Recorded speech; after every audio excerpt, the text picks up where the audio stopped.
लियो और आमना दो बहनें थीं जो अपनी नानी के घर पहाड़ों में गई हुई थी। वो रोज कहानियां सुनकर सोती। एक दिन आमना को बाहर एक बूढ़ा इंसान नजर आया जो सर्दी में जमीन पे बैठा हुआ था। उन्होंने अपनी नानी से इजाजत ली और उस आदमी के लिए खाना, कंबल और लकड़ियां लेके गई। उस आदमी ने उनका बहुत शुक्रिया अदा किया।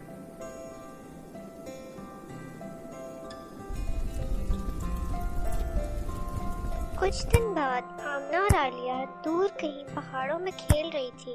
उनको पता ही नहीं चला और सुबह से शाम हो गई। थोड़ी देर में काले बादल छा गए और बारिश शुरू हो गई। उन दोनों को घर का रास्ता भी नहीं याद था। वो बहुत परेशान थी। इतने में वही बूढ़ा आदमी आया और आलिया ने उसको बताया कि हम रास्ता भूल गए हैं और इस बारिश में हमारे लिए वापस जाना बहुत मुश्किल है। बूढ़े आदमी को रास्ता याद था। वो उनको उनके घर खैरियत से ले आया। आलिया और आमना बहुत खुश हुई और उस आदमी का बहुत शुक्रिया अदा किया। बारिश रुकने तक वो उनके घर पे ही रुका और फिर वो अपने रास्ते चला गया।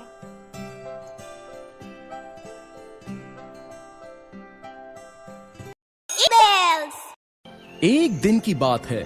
एक बकरी नदी के किनारे घास खा रही थी। अरे वाह, नदी के उस पार की घास तो बहुत अच्छी दिख रही है। मुझे वहाँ जाकर उसे चखना चाहिए। वो सोच रहा था कि उस पार कैसे जाए। तभी उसकी नजर लकड़ी के एक लट पर पड़ी जो नदी पर बिछी हुई थी। मैं इसके सहारे नदी पार कर सकता हूँ। वो लट की ओर बढ़ने लगा। लट पर पैर रखने पर उसने देखा उसकी दूसरी छोर पर एक बकरी पहले से ही खड़ी है। पहले मुझे जाने दो। दूसरी बकरी ने कहा। पर क्यों? पहले तो मैं जाऊंगा। नहीं नहीं, लकड़ी पर पहले मैं चढ़ा तो पहले मैं जाऊंगा। दूसरी बकरी ने कहा। पहली बकरी सोचने लगी। उसे अपने दादाजी की कही एक कहानी याद आ गई। दो घमंडी बकरियां एक पुल पार करना चाहती थी मगर एक दूसरे के लिए जगह नहीं बनाना चाहती थी और आखिरकार लड़ने लग गई। फिर दोनों पुल से नीचे गिर गई और पानी में डूब गई। इसलिए पहली बकरी ने अक्लमंदी दिखाई। दोस्त, ये लड़ने का वक्त नहीं है। दिमाग से काम लेते हैं। मैं यहाँ झुक जाता हूँ और तुम मेरे ऊपर से छलांग लगाकर उस पार चले जाना। ये कहकर पहली बकरी उस लट पर झुक गई। दूसरी बकरी उसके ऊपर से कूदकर दूसरे पार निकल गई।